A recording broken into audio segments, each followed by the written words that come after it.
After 6 months on YouTube and very little results, the question is, should I quit YouTube? I'm making this video for those of you that are considering starting your own channel or debating quitting yourself. I'm gonna be mobbing around Austin and filming this video today and giving you guys the takeaways and lessons learned from 6 months on YouTube. I'm Amanda Horvath, and I'm all about helping business owners and entrepreneurs leverage the power of video without breaking the bank or taking up tons of their time. And that's really why I started this channel. I figured if a video person like me couldn't do it, then who could? So I set out on this journey of creating weekly video content to figure out a way to make it super efficient so that non-video people could do it. After 6 months, I've learned a lot. So I don't know if it's my age or maybe the process of going through and doing one video a week, but what I've come to realize recently is it isn't about the end result. So instead of, I think a lot of times when we were growing up, we were really focused on getting the A or getting out of college, or once you make X amount of money per year, it's gonna be a lot easier. And I found myself doing that with YouTube. Once I get X number of subscribers, once I am able to have time to do YouTube, whatever, it'll become a lot easier. And the reality is, it's not like that. Even if I had 1 million subscribers, the process is the same. You're doing one video a week. So I asked myself the question, how can I love doing one video a week? There is seriously not one spot that I can find that is not windy, so I apologize about the audio quality of this video. But hey, that's a lesson in and of itself. You just gotta roll with it. So the first thing I had to figure out was how to film the content. At first, I started batching, which means I was filming 4 to 5 videos at one time. I would edit all those videos, I would create all the copy for those, do all the keyword research. Then I went on a 2-week trip to Peru, and that totally threw me off schedule. And I was filming week to week, and there was a lot of late nights. So from this experience, I learned a lot, and specifically that batching is definitely the best way to do it, so it's not so stressful week to week. But I also learned the lesson that I can create videos on a week to week basis if need be. One of the tricks that I walked away with was that Mondays are specifically dedicated to YouTube. I don't take any client work, I don't deal with emails or anything else on Mondays. I just film and edit videos. Also, I highly suggest doing 3 months of a content calendar before you even start, because if you know what you're going to be creating on that day, it's a lot easier to wing it last minute than have to get ahead and think about what you're going to create and then create that video. The second thing I needed to learn how to do was how to edit. I realized very quickly that vlog style or tutorial style editing was entirely different than promo editing. The way that I did this is I watched tons of different videos. I watched Peter McKinnon, Justin Brown, Sunny Lenarduzzi, and what I realized very quickly was that every couple of seconds, something was happening on screen to increase that audience retention, whether it's a jump cut, a crop in, or a transition, or maybe even just text on the screen. At first, it took me a ton of time to edit all my videos because I was coming up with the style, but once I came up with the style, it was pretty easy to very quickly throw that onto all the future videos. So I created a template and it became faster from there. So my recommendation in editing is to come up with a template and use that structure on all of your videos. The next thing I needed to learn was to go beyond the video. I knew how to shoot, I knew how to edit, but what about keywords, tags, titles, descriptions, all of that? I learned very quickly that those things are super important. Your audience sees these things before they even watch your video, and they are the gatekeeper to clicking and watching your video. So very quickly, I learned that it was all about your title, description, and thumbnail. Your titles are made up of keywords, and keywords are very confusing. Don't let that stop you.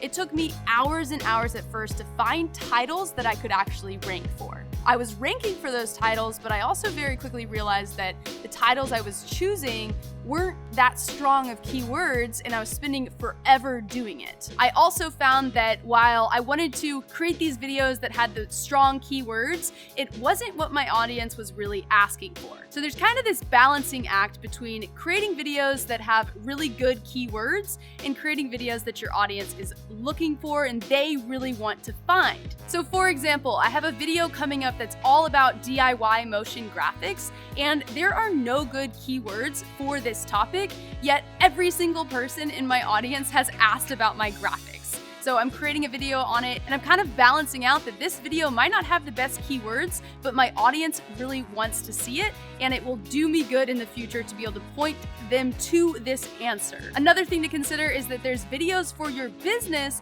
that your audience doesn't really care to see right now, but they do a great job in helping me and you run your business smoother. I find a lot of people reach out to me, they want to know how much it's gonna cost to do a conference video, and I say the same thing every single time, so I just recorded a video that I could send to them. It didn't do so great with my email list and my social audience, but it is going to come in super handy for me, so that's another balancing act with keywords. The sun came out and totally was casting weird shadows on my face, so new angle. The last thing I want to add on keywords and your title is how important it is to say whatever your title is going to be in your video. YouTube is actually going through and reading the transcription of your video to see if it's relevant to what people are searching for. So if your title is not included in your video, then your relevancy score is going to be quite low. For the description, you'll also want to use as many keywords as possible in that so that it also increases your relevancy score. And you'll probably want to include some links, maybe some opt-ins that you have to grow your email list on YouTube. And then there's thumbnails. At first, I had a photographer take a ton of headshots and I was using those for my thumbnails, but at some point I ran out and I didn't have time to get a photographer and schedule another photo shoot. Between week-to-week videos and client work, I was just booked max. What I ended up doing was just taking still shots from each video and using those as my thumbnails.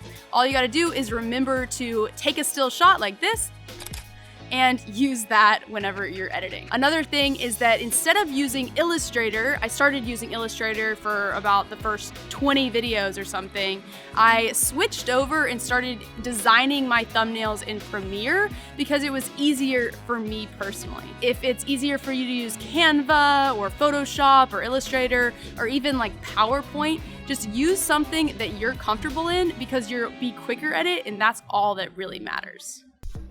My next tip is to learn from the pros. Someone once told me to make decisions based on where I would be going rather than where I currently am. So when the opportunity came up to go to Vid Summit, which is a conference where a ton of YouTubers are, like Peter McKinnon, Gary Vee, Justin Brown, all these really awesome people, I immediately jumped at the situation. I would not hesitate if I was at the top of my industry, so why hesitate now? During that conference, I was able to connect with people that were like me, creating weekly videos and some even daily, and also talk to some of the top people like Justin Brown was awesome, Nick Nimmin, Owen Video. Everyone was just super inviting and willing to give back. My main takeaway from the conference was that it's just the same at the top as it is at the bottom. You just get better at the actual journey of it and creating the videos, going through it, the mindset associated with it. So if you can start from the beginning with that mindset, then you're gonna be a ton better off as you go through and raise your way up. My final tip for you is small tweaks. Once you get beyond how to create weekly content, it's really shifting focus to seeing what your audience really likes. Every single audience is unique, and so not one person can tell you what you need to do. So it's all about testing and tweaking, and it's those small tweaks. It's not massive changes, but it's maybe changing up the way that you do thumbnails or the way that you do your titles. Basically, once you get beyond how to create content, that's your next step. And that's the phase that I'm about to enter into. We're back in the studio for the ending because I somehow managed to record the ending of this video in 120 frames per second, which is super slow-mo. Whoops, didn't realize because I was trying to hurry before my camera died. But just to recap, the essentials are that you should focus on the journey, know that it's hard, but don't give up. I'm not going to either. So I'll see you in the next video. Don't film in a place like this where there's a big loud noise right there, all the cars and all these people going by, and construction.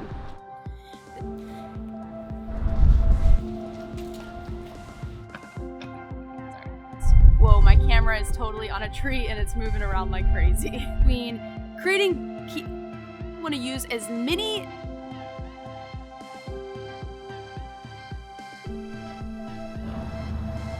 to get it to the point where, no, start over.